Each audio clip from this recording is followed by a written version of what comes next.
প্রিয় দর্শক, আজ কথা বলবো যারা রাজনীতি করেন বা যারা রাজনীতি করতে চান তারা সবসময় একটা বিষয় মাথায় রাখবেন, যেন আপনাদের রাজনৈতিক পরাজয় হলেও সামাজিক পরাজয় না হয়। এই কথাটা এই জন্য বললাম যে রাজনৈতিক পরাজয় হলে ঘুরে দাঁড়ানো যতটুকু সম্ভব হয়, সামাজিক পরাজয় হলে ঘুরে দাঁড়ানো তার চেয়ে হাজার গুণ কঠিন হয়ে যায়। এবারে আসি রাজনৈতিক পরাজয় বলতে আমরা কি বুঝি। হ্যাঁ, আমরা রাজনৈতিক পরাজয় বলতে বুঝি মানুষের মধ্যে ক্ষমতায় যাওয়ার যে একটা বাসনা, সেই বাসনা থেকে রাজনৈতিক দলও ক্ষমতায় যেতে চায়। তো ক্ষমতায় যাওয়ার যে একমাত্র মাধ্যম, সেই মাধ্যম হচ্ছে নির্বাচন। সেই নির্বাচনে যদি আপনি কৌশলগতভাবে প্রতিপক্ষের সাথে না পারেন, তাহলে এটা আপনার রাজনৈতিক পরাজয়। এই রাজনৈতিক পরাজয় আপনাকে ক্রমান্বয়ে সুযোগ আসবে ওভারকাম করার। কয়েক বছর পর পর যখন নির্বাচন হয়, আপনি এর ভিতরে আপনার চিন্তা চেতনা এবং আপনার কর্মসূচিগুলো যদি মানুষের সামনে তুলে ধরতে পারেন, তাহলে নিশ্চয়ই আপনার সুযোগ থাকবে সেই রাজনৈতিক পরাজয়কে ডিঙ্গিয়ে জয়ী হওয়ার মতো একটা অর্জন। কিন্তু সামাজিক পরাজয় কখন হয়? সামাজিক পরাজয় হয় আপনি যদি কোনো ষড়যন্ত্রের আশ্রয় নেন, আপনি যদি ক্ষমতায় গিয়ে অপকৌশলে ক্ষমতায় টিকে থাকার চিন্তা করেন, আপনি যদি ক্ষমতার অপব্যবহার করেন, ইভেন আপনি যদি ক্ষমতায় না গিয়েও কারো ক্ষমতা থেকে সরানোর জন্য কোনো ষড়যন্ত্রের আশ্রয় নেন, তাহলে হয়তো আপনি অপকৌশলে জয়ী হতে পারেন, কিন্তু সেই জয়টা আপনার জন্য টেকসই হবে না।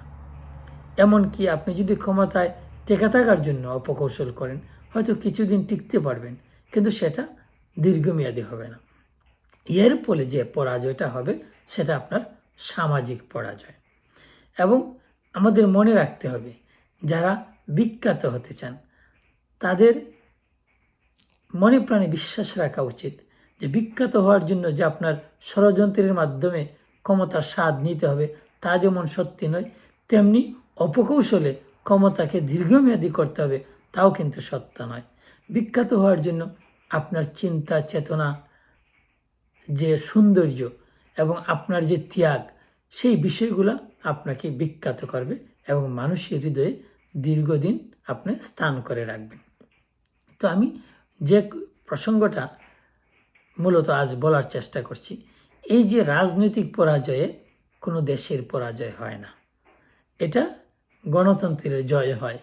এর ফলে মানুষের মধ্যে একটা প্রতিযোগিতা কাজ করে যে আমি এইবার পারিনি, আগামী বছর আমাকে আরও ভালো কিছু করতে হবে যেন জনগণের মন জয় করতে পারি। কিন্তু সামাজিক পরাজয়ে কি হয়? সামাজিক পরাজয়ে শুধু একটা গোষ্ঠী বা একটা দলেরই পরাজয় হয় না, একটা দেশেরই পরাজয় হয়।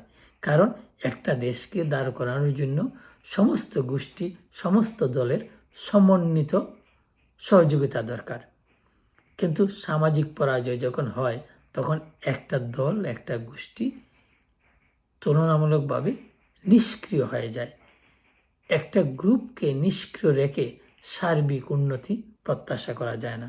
তাই আমার বক্তব্য হলো, আপনারা যে জায়গা থেকে রাজনীতি করুন না কেন, আপনারা চেষ্টা করবেন সামাজিক পরাজয়কে এড়িয়ে চলার। বিশেষ করে যারা রাজনীতি করতে চান বা কর্মী, তাদের প্রতি আমি একটা জিনিস বলবো। অনেক সময় আমরা কি করি, আমাদের একটা পার্টির প্রতি দুর্বলতা থাকতে পারে। যখন আমি দেখব সেই পার্টির রাস্তাটা সঠিক নয়, আমি যদি প্রতিবাদ নাও করতে পারি, আমার উচিত সেই জায়গা থেকে সরে আসা। এবং আমি যদি সেই জায়গা থেকে সরে আসি, এভাবে যখন অসংখ্য মানুষ সেই জায়গাতে সরে আসবে, সে আরেকটা প্ল্যাটফর্ম বা আরেকটা ভিন্ন মত দাঁড় করাতে না পারলেও অন্তত পক্ষে তাদের কাছ থেকে সরে আসলে তারা মানসিকভাবে দুর্বল হয়ে যাবে। এই মানসিক দুর্বলতা তাদেরকে দীর্ঘমেয়াদী অবস্থান করা থেকে বিরত রাখবে। আমি অনেককে চিনি, আমার অনেক বন্ধুবান্ধব, অনেক বড় ভাই, যাদেরকে আমি ছাত্র জীবনে ছাত্র রাজনীতি করতে দেখেছি। আমি নিজেও অ্যাক্টিভ স্টুডেন্ট পলিটিক্স করেছি, কিন্তু প্রাপ্তবয়স্ক হয়ে যখন আমরা প্রবাসে আসলাম, প্রবাসেও আমি অনেককে দেখি রাজনীতি করতে, কিন্তু আমি এবং আমার মতো অনেকেই রয়েছে তারা দলীয় রাজনীতিতে সম্পৃক্ত হয় নাই। কেন হয় নাই? কারণ তারা চিন্তা করে দেখছে তাদের যে চিন্তা চেতনা, তাদের যে গণতান্ত্রিক মানসিকতা, তাদের যে স্বাধীনতার স্বাদ দেওয়ার এবং নেওয়ার মানসিকতা, এটা যেহেতু গতানুগতিক দলগুলোর মধ্যে নেই, তাই তারা মনে করছে যে না, আমাদের মন মতো কোনো রাজনৈতিক সংগঠন যেহেতু নেই, আমরা একটি হব কেন, এবং তারা নীরব রয়েছে। কিন্তু আরও অসংখ্য মানুষ সরব ছিল বলেই কিছু কিছু লোক রাজনীতিকে ধরে রাখার সুযোগ পেয়েছে।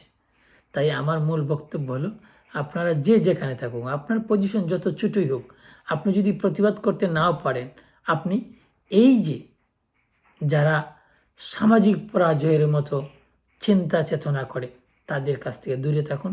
দেখবেন একদিন না একদিন আমাদের সমাজ, আমাদের দেশে একটি পরিবর্তন আসবে। আসুন আমরা সবাই মিলে আমরা এমন রাজনীতির চিন্তা করি যেন রাজনৈতিক পরাজয় হয় একটা রাজনৈতিক দলের, এবং তাদের সুযোগ থাকে সেই পরাজয়কে ওভারকাম করার, যেন রাজনৈতিক দলের সামাজিক পরাজয় না হয়। সেই রকম চিন্তা চেতনা নিয়ে আমরা আগামী দিনে আমাদের দেশের রাজনীতি হবে, এই প্রত্যাশা করি। সবাই ভালো থাকুন, সুস্থ থাকুন।